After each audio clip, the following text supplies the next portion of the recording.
Hey everyone, welcome back to our channel. If you're new here, please subscribe. I'd really love that. If you're returning, how you doing? What we're going to be talking about today are a few things. The first thing is that Democrat Representative Robert Garcia, he is the top Democrat on the House Oversight Committee, just announced that they are creating a master ice tracker. And they're going to post it on their official website. He said, we'll be launching our website with a master ice tracker where we're going to be tracking every single instance that the community sends us information on. So the House Democrats plan to track and publicly expose federal agents that are doing their jobs. They're not stopping illegal immigration. No, they're targeting ICE and these ICE agents that have families, and they're going to pretty much be doxing them, okay? Because these guys and women, they wear masks and stuff like that,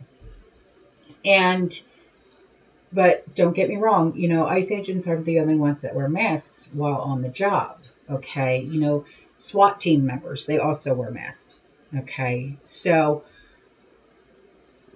by them doing this, okay, by exposing these ICE agents, they're not only putting these agents in their lives in jeopardy, but also the lives of their family members, their wives, their children. Also, it could, also be linked, like where they live, where they go, like on their days off, and things like this, where their children go to school, where their spouses work. And that to me is just, it's wrong on so many levels. These people, they were hired to do a job, and that's exactly what they're doing. And who the hell are these House Democrats to put the lives of these ICE agents and their families' lives on the line just because you don't like what they do for a living? Okay, please explain that to me, because I think that maybe because you want to track them and out them, expose them, maybe we should do the same to you. How's that sound? Since you want to do it to everyday civilians, let's do it to you. Okay? So the next thing that we're going to be talking about is Senator Tim Sheehy. Okay? He put this out. And I was like, wow. This is unbelievable. He said, so here it is, 2 a.m. I'm leaving the Capitol, and we're listening to floor speeches from Democrats who have closed the government. And they are forcing Capitol Hill staff to sit here all night and listen to them read poetry while they're not getting paid. Okay. Poetry? They should be trying to figure out how to open this government back up, and they're reading poetry? So he goes on to say, so not only are they now closing the government, but they're forcing the Capitol Hill workers, our police, who keep us safe, all of the pages on the floor to stay up all night listening to them read poetry because they think it's funny, because they want to make a statement.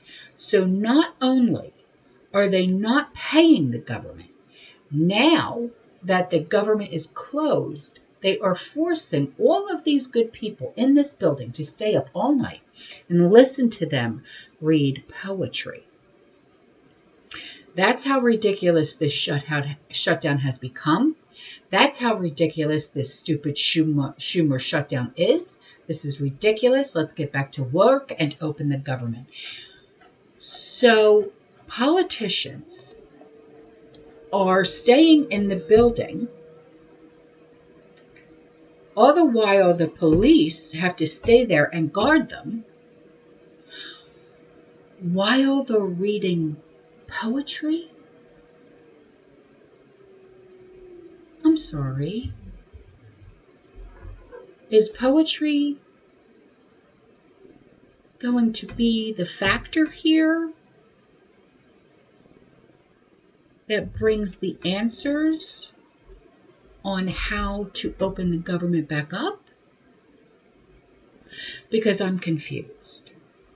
And I'm sure you're confused as well, because poetry, while it may be enlightening and calming and educational, it certainly hasn't ever brought me to a center where I have come up with an idea to say, that's how we should open the government back up. Prove me wrong. I don't know. So I have some videos that I'm going to be sharing with you that were shared with me by you, the community member. And yeah, let's talk, okay? Poetry, of all things. All right, I will see you guys in the next one, okay? You stay safe, you stay positive, you keep prepping. And as always, fearless and God bless. Ciao. Thousands of people have stormed to the internet talking about how unsafe they're going to make this country for the rest of us. I cannot even believe I'm having to make this video. Thousands, again, thousands upon thousands of people are making videos on TikTok and other platforms saying that they're going to be in daylight robbing people for their groceries. Not just your groceries, they're going to be robbing cars, houses, anything you can even think of. And trust me, this video is a must-see. I never say that.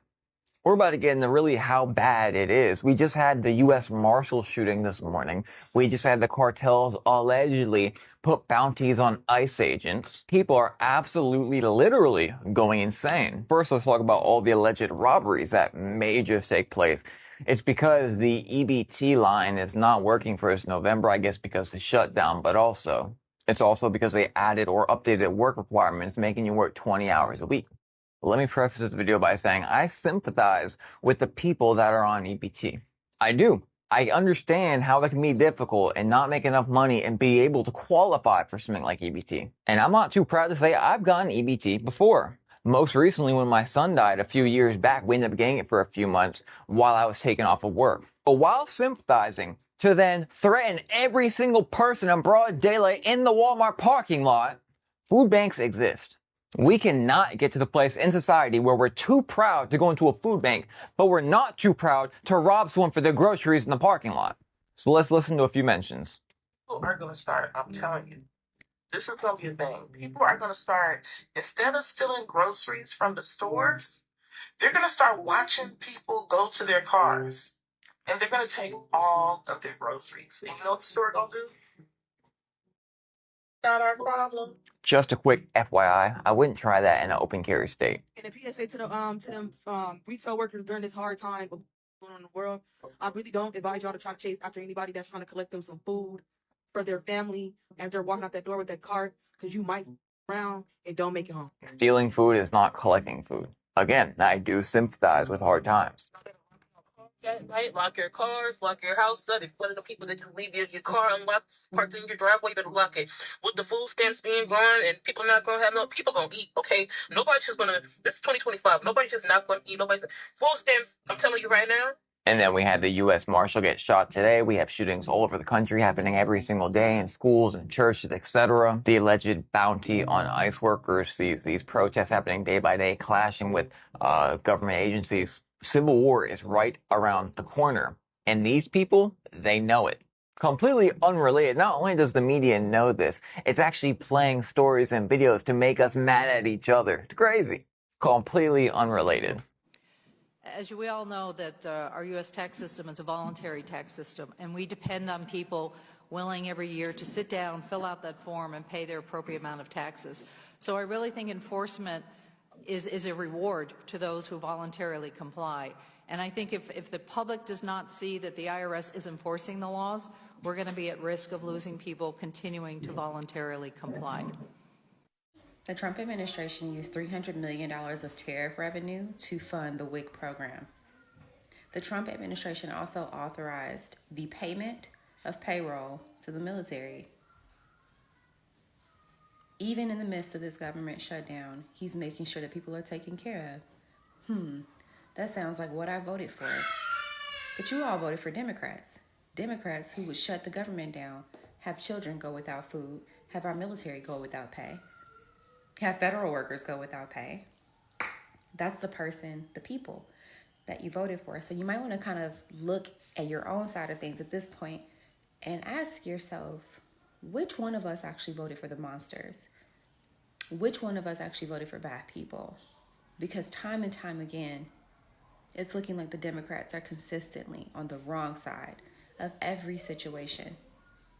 They don't want to protect women from illegal aliens raping them. They don't want to protect children from being in locker rooms and bathrooms with grown adult men. They don't want to protect women from having trans, whatever you want to call them, because they're not trans women to me. They're just people who have decided to dwell in gender dysphoria. They want those people to override our rights. Every single time, the Democrats get it wrong. But thank you, President Trump, for making sure that the WIC program was funded. Oh, with the tariff revenue that people said wouldn't work. But you were able to use $300 million of tariff revenue to even fund WIC. Wow. What a win for the American people. I'm so glad we were able to be on the right side of history with you.